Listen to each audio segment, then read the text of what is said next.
All right, here it is again, another drawing in the dark. Today, I'm going to be working on something a little bit more complex. I really had to condense this one down a bit. As per usual, I am doing the audio separate from the actual drawing, which kind of gives me a little bit of a different kind of view of things. I knew what I was drawing today, but I didn't really know how it was going to get there. So, this one was interesting.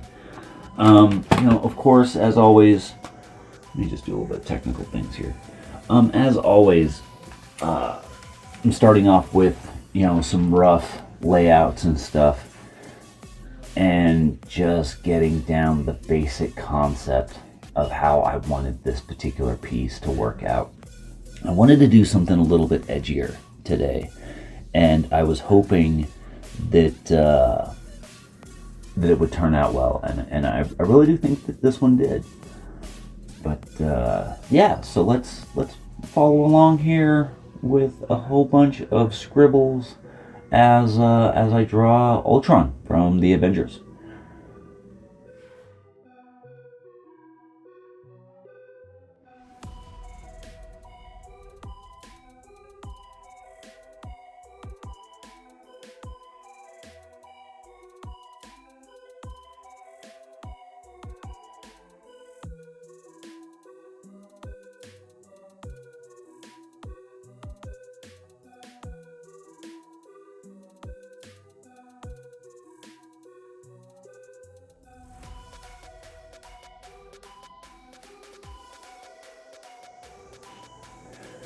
Hope you guys enjoyed this background music as well. I've tried to minimize it as much as I can, and I will definitely, for the time being, just be using this over and over and over until I manage to find something better. I am looking at a couple of other places where I could get some good background music, and hopefully I can get something where I can at least switch it up a little bit, add a little bit of variety. But I'm also hoping to get something like an intro tune as well. A little bit of an opening song would be cool. Something characteristic, something that when you hear it makes you think of the drawing in the dark, and something with just a little bit of a beat, but not too distracting. I really don't like, I don't like the silence, but I don't like anything like overwhelming as far as that background music. But yeah, let's just get back into the drawing.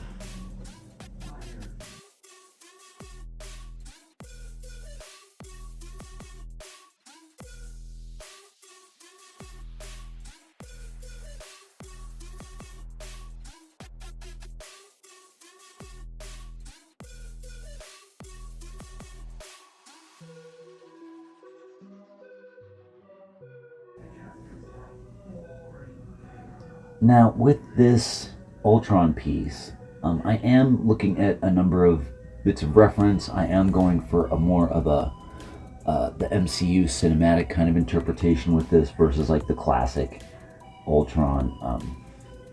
The classic Ultron, really the only thing that was particularly signature about it was the head design.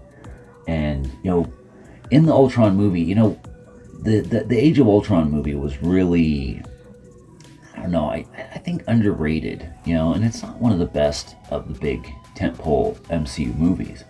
But to me, they did such a good job with Ultron himself that I just can't, I don't know, I can't be too critical about it. As an old school Gen X comic book fan and all the animated shows and everything, my hope and expectation for a lot of these, especially those early Marvel movies, was just that they get the look and the feel right. A lot of the stories, the actual, plots and stuff, in comics are generally so thin and hokey and really easy to like poke holes in. But to me, the characterizations, the developments, the stakes, the take over the world tropes and stuff, man, I'm here for it. I love that stuff. And so it is definitely something that I'm not necessarily bothered by, and really particularly enjoy when they not just get it right in the sense of reproducing what's familiar from the comic books, but getting it right as far as like three-dimensionalizing these characters and reinterpreting them for a modern day, making them, especially the villains, making them credible threats. And I really liked how they, the changes that they made for Ultron. Of course, Hank Pym wasn't quite as around, so he couldn't be a creation of Hank Pym. So it made more sense, cinematically and with the long storylines and stuff, that Ultron ended up being a creation of Tony Stark, and you add in Bruce Banner in there with the Infinity Stones, and it's something that just clicked for me. It really, I really did enjoy it. Here is, I seem to have problems with keeping this damn sketchbook in the shot. I'll often move it a little bit closer to me instinctively, but the way that I have my tripod set up is I can't necessarily, you'll be seeing the top of the back of my head if I move the tripod a little bit closer to me so that I can move the sketchbook closer to where I'm more comfortable. So I'm getting used to constantly pushing this sketchbook back into the shot here. Luckily, I've got my desk mat with the Jade Monkey logo on there, so that it's kind of aimed on the monkey. That way it can give me an area for blocking and stuff to just make sure that I'm still staying in the shot. But I'm trying. I mean, we're number 4 in this particular series and in this particular method. I've actually done a couple of other videos for this series that I'll probably never post. Maybe I'll post them to the Patreon page, but some of them I just as I go with this, I'm learning on what I want to do, what I don't want to do. Obviously, what I want, what I really want, is just to get some damn views. So I'm going for more pop culture type stuff, especially just for the public video postings, more familiar subject matters and stuff. The other oddball stuff, the weird stuff, some of the darker stuff, and I will be getting dark with the drawing in the dark. I mean, it'd be kind of disappointing if I didn't, right? But yeah, so some of the stuff I'm just going to end up posting out to Patreon, give you guys a reason to go check things out over there, and just generally kind of spread the content around if I can. Especially if I'm going to be making more than one of these a week, which I definitely can manage, and I think that it's something that I ought to be doing while I'm out here in my limbo in Montana, away from home. Now, I do feel though that my skill level, my progress, the layout, my construction decisions, a lot of the hand drawing and stuff that I've done in this have really improved. I really like how I've been constructing my hands and stuff. I mean, this, while I am looking at some reference and stuff for what Ultron looks like, especially the cinematic Ultron, because he is complex, and so to handle all of those elements and stuff, I have a number of pictures that I've got set up here on my tablet while I'm drawing, just so I can glance at it a little bit and get an idea of that cinematic look. But otherwise, the pose isn't really being referenced. That's all, on the fly, just using, these construction methods I've been working out. And I really like how, the hands aren't like the most complex of hands, but they turned out great. I didn't have too much trouble with them. I got a little bit more expressiveness and dynamics out of the fist, which the fist is like one of the easiest hand shapes to do. But this other hand, with being slightly open, the fingers kind of coming out at you and stuff, a little bit of the perspective, I think that, I got it pretty good. I don't know if I necessarily nailed it, but I think it's a pretty strong representation there.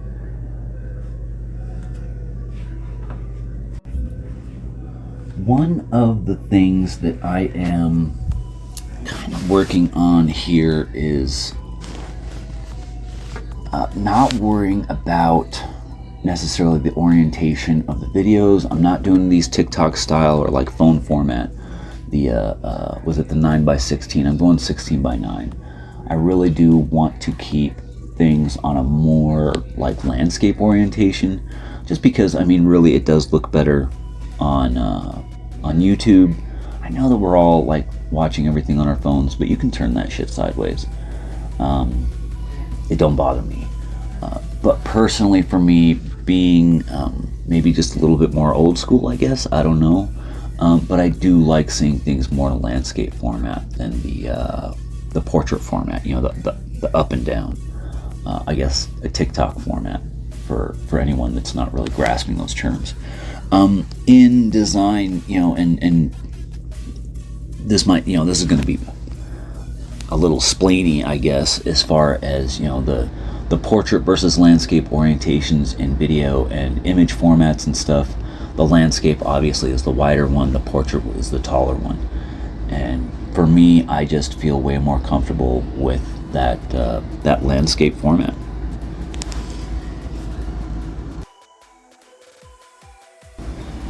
One of the things, you know, I'm doing this all again as per usual in the sketchbook.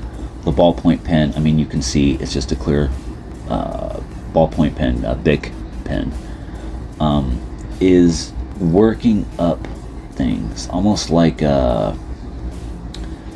it's something that illustrators will do just in drawing in general. You know, you work up really general, really light, and build it up.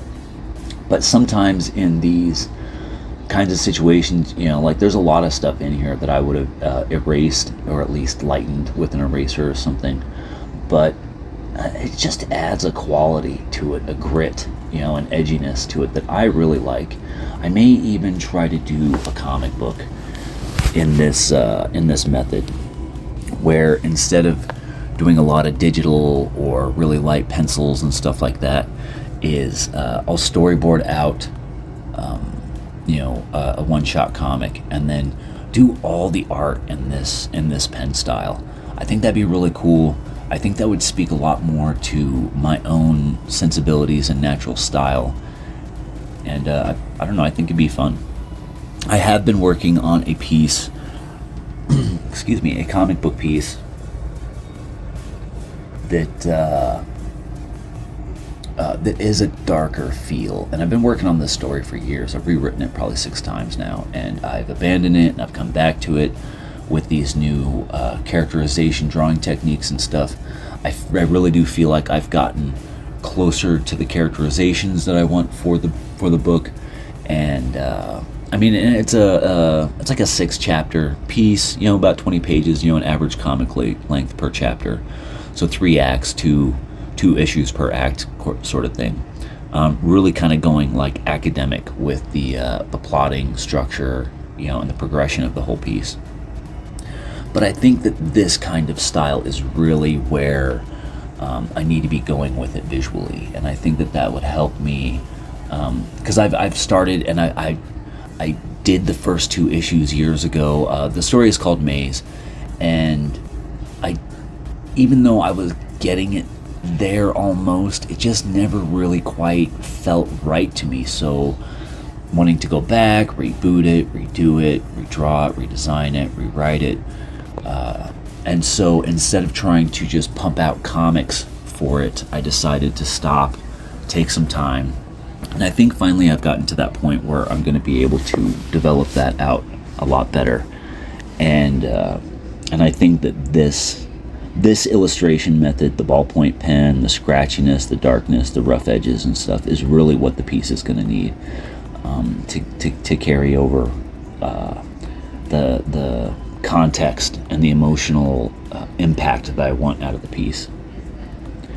So yeah, I think, you know, and going over this, I think right now, I mean, it's just occurring to me that it might be the way to go with it, where I'm going to get the feel that I want. So at least there's that. I mean, you know, some of these drawing videos and reviewing them and doing this narration and stuff over them, I think has really really helped, really improved. But we're just about at the end here, and so I would like to implore you guys to like and subscribe, especially if you made it this far. And check out the Patreon page, patreon.com/mopandbucket. It's on the screen right now. Check out all the links in the description and stuff. My buddy Kenny and I, we also produce a podcast called Pop Culture Classics. You have to check that out. We've got available on Amazon some art books and stuff. The links, like I said, are all in the description. And we'll catch you guys later. Thanks.